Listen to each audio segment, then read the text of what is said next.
Well, good morning, friends. Mark Holmes here, of course, with my buddy Cowboy Joe Boo, as well as Joe Bear in the house. And as always, I want to thank you all for watching, commenting, subscribing, and being part of the Joe Boo. Without you guys, as well as you ladies, you know that this literally does not work. Yesterday it was like 65 degrees outside.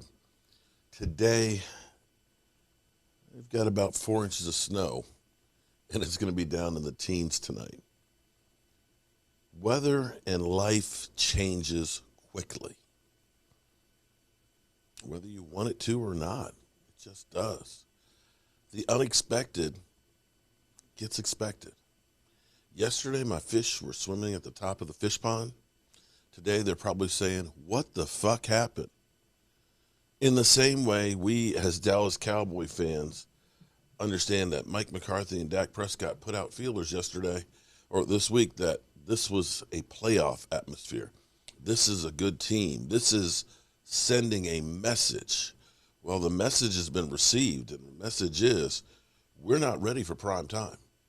And oh, by the way, the Dallas Cowboys versus Eagles has been flexed to Saturday, so it'll be one day less to get ready for the game. Unfortunately, we can point fingers around and look at things from, the special teams giving up the the fake punt to Greg Zuerlein missing his sixth field goal. I heard a statistic that we've lost 3 games by a total of 8 points. And in those games that Greg Zuerlein has left 14 points off the board between field goals and extra points. 3 games by less than 8 points. And our kicker missed 14 points worth of points. It's not good. But I can't just say the kicker. We've been down this with Money Maher with the Cowboys when they hold on to a kicker too long. We can talk about clock management issues where there appeared to be a fumble that we could have challenged, but we didn't have any timeouts. We could point to Mike McCarthy. We could look at the running game where we had 12 rushes for 25 yards by Zeke and Tony Pollard. We could look at the officiating that Ed Hockley's crew calls more penalties on the Dallas Cowboys than anyone else. We can look at Dak Prescott fumbling the ball and seeming to be confused in the game. We can look at the offensive line that seems like, again, is in flux and not doing what the offensive line that has been touted as one of the best offensive lines in football, opening holes for the running back and keeping the quarterback clean. We can look at defenders getting beat on plays. We can look at, I tell you what, let's just make it easy. We stunk yesterday, flat out. There's no ifs, ands, or buts about it. We stunk the place up when we truly had shit on the line and should have showed up, showed off, and kicked the Cardinals out of our stadium. Buda Baker, John Machado, tweeted this. Buda Baker, we knew if we showed a static look, Dak would dice us up. So we tried to show many different things and just confuse him a bit. Well, apparently it worked. And apparently their confusion also went to the offensive line because there were no holes to run whatsoever. It was so bad, our quarterback who doesn't run actually had more yardage than than Tony Pollard and Zeke with 22 yards. Now Dak is making a list. I feel like every team we played does that more than we do us, other guys. But we'll see them again. That list is getting kind of long because we said after we lost to Tampa Bay, we'll see you again. So with the way things happened, with the Cowboys having the number 2 seed, we drop back where we were before as the number 4 seed. As the number 4 seed, which means we will be playing Wild Card Weekend the following weekend. And it looks like we'll be playing those same Arizona Cardinals. Because here's the thing. We're now a game behind Tampa Bay. We're a game behind the Rams. We can't fall any further than 4 because that's all the divisions there are. You have the 4 basically locked up. We can only go up from here. But in order for that to happen, we have to beat the Eagles, and we have to have either the Rams or Tampa Bay lose. Now, it's conceivable that the Rams lose. They're playing the 49ers. It's a possibility. I think the 49ers have had the Rams number. I think they've beat them like the last 5 games. I could be wrong on that, but I'll double check. We have Tampa Bay playing against the Panthers. Now, they struggled against the Jets yesterday, won the last closing seconds, and they got the victory. So it is conceivable that they lose against the Panthers, but against Sam Darnold, I really don't think so. So more than likely, we have the number 5 seed. Now, it is conceivable that the Cardinals do win and the Rams lose, and the Cardinals jump up and take the Rams spot, in which case we would be playing probably the Rams. But if it's not, it's the Cardinals. That in 2 weeks, we may see them again in the playoffs, the site of the last massacre, and let's see if this team can get themselves together. To me, football, much like the weather, things can change quickly. But if the Cowboys cannot get the offensive line together, because for me, everything starts and ends at the offensive line. Our offensive line has been in flux all season long. You can look and ride the wave of inconsistency more than anything else with the offensive line, because the running game is the quarterback's best friend. And if we can only run for 48 yards, let me say that again, with Dak Prescott's 22, we rushed the ball for 48 yards, period. If we cannot run the football better than we did yesterday, and if we cannot get the offensive line to A, stop having as many penalties, and B, be able to keep the quarterback upright and not running for his life, we won't go anywhere. We will be one and done in the playoffs.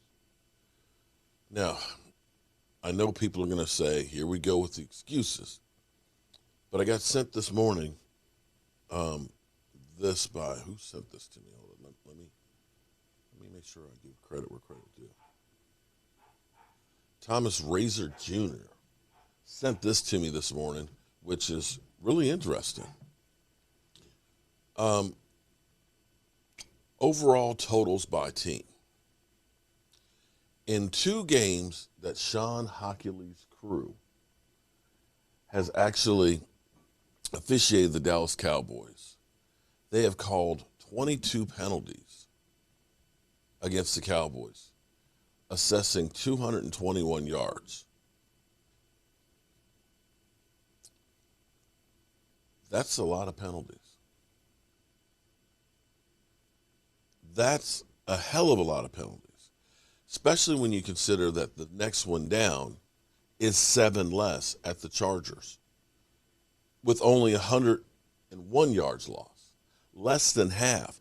And it gets even crazier when you go back down to, other teams that are there, and you see 9 penalties or 8 penalties or 6 penalties.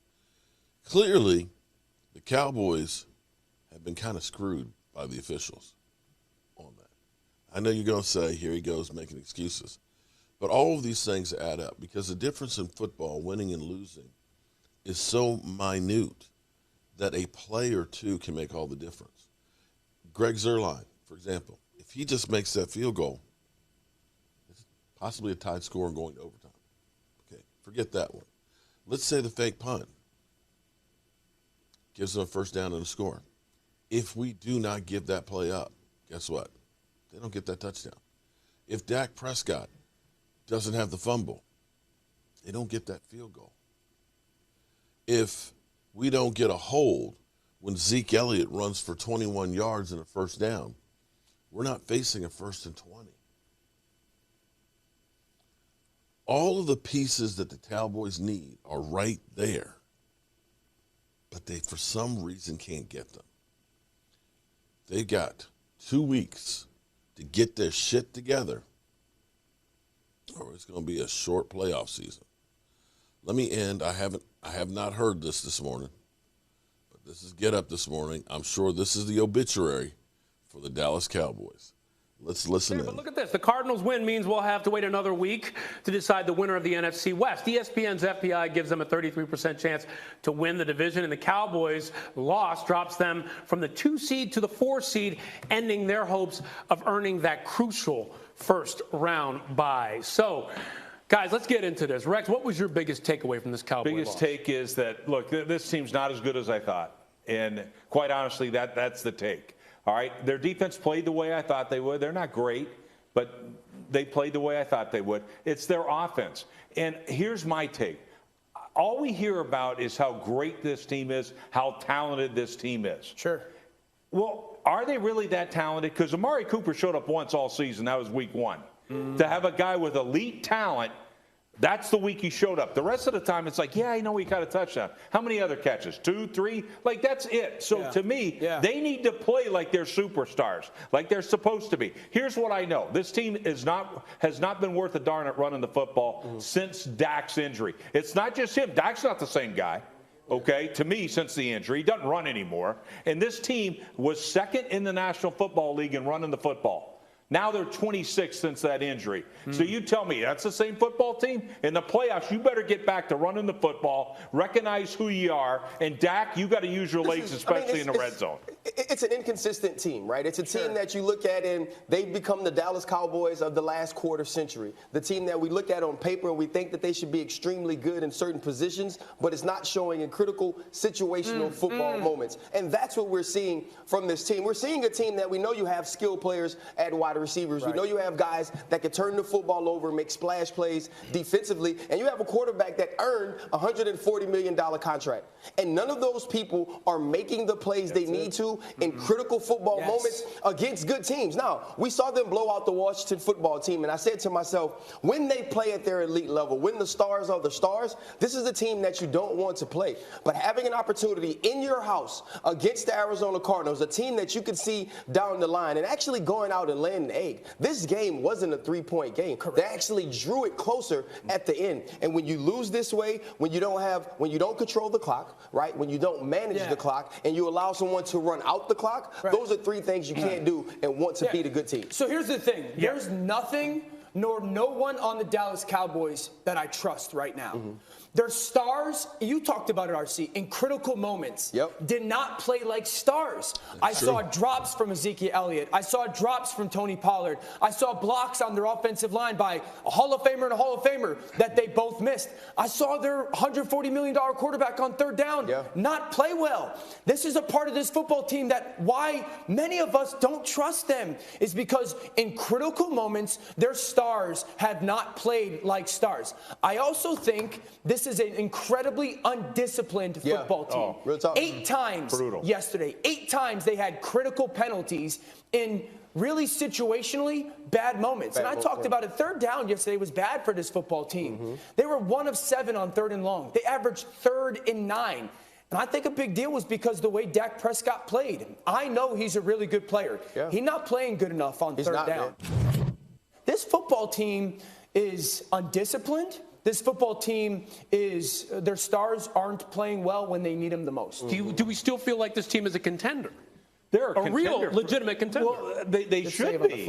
Because if you could turn the ball over on defense the way they do, and offensively, if you can run the way they did at the beginning of the year, second in the National Football. But they can't. But they haven't. But they That's the big difference between can't That's and a good haven't. point. Fair. And so to me, that's it. So they got to get back. We saw you're wearing your Eagle green jacket. No doubt. Okay, why they run the football? And they did the same mistake that Dallas is making now. All right, you got all these weapons. Hey, The best thing you can do is run the football for your team. Yeah. And I'll say this. You're right. You hit it on the head. You get the big guy back, Smith, playing left tackle. He got destroyed by Chandler Jones. Yeah, a couple he got times whipped. yesterday. Like that one Chandler Jones, that was his brother whipping somebody. Right. Oh, wow. John Jones. Not John. He got whipped that bad. Not Bones. Yeah. But when you look at this team, right? If they don't turn the ball over defensively, they have a problem creating enough explosive plays on the offensive side of the ball. Right. That wasn't the team that Yes. started this season. Early on this season, they pushed the football down the field. They created big runs in the run game. They aren't doing any of those things. If this defense does not create turnovers, does not create points or short fields, this team will not beat any of the elite of the NFC. Here's where I am with this run game. So everybody knows, and you guys notice, when you get a good, consistent run game, it takes all 11 on offense.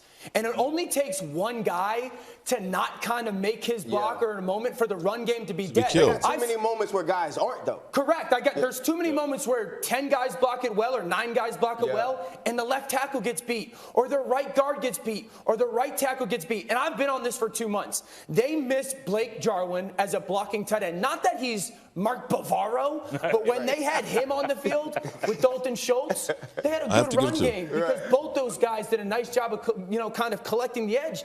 They don't have that right they now. were putting the extra linemen in and things like But they're that. doing, but there's a reason they're doing that because they missed that tight end package. Well, look, this is a team that's got to right the ship quickly if they want to make a real splash in the playoffs. But I agree. I hate to say that I agree with Dan Orlovsky, and I've said it for quite a while, that Blake Jarwin has been sorely missed on the Dallas Cowboys, and that the running game has been atrocious as of late. We just cannot seem to get it going. And a lot of that is the changing of the offensive line. The first 8 weeks of the season was pretty much we were set. Then Tyron Smith gets hurt, and then we had to play all these different games where we had Terrence Steele go from the right to the left, and we ended up having then Lyle Collins coming back after the suspension. We have Connor McGovern coming in for Connor Williams. We've had all the penalties. The offensive line has not been able to be consistent in forever. And as much as I want Tyron Smith back in there yesterday, I don't think Tyron Smith was completely Tyron Smith. And that may have been doing a disservice to the team that he wasn't quite ready to be out there. But we have until Saturday to get this shit together to play the Eagles. Now, it looks like the Eagles, I believe, have actually sewn up a playoff spot. So it's conceivable that the Eagles rest their starters. So, with that being said, I got some work to do in the workshop, and I'll have more later today. I'm Mark Holmes, and, well, you know how we roll. Mark Holmes here, and as always, I want to thank you all for watching, commenting, subscribing, and being part of the show for the sports report.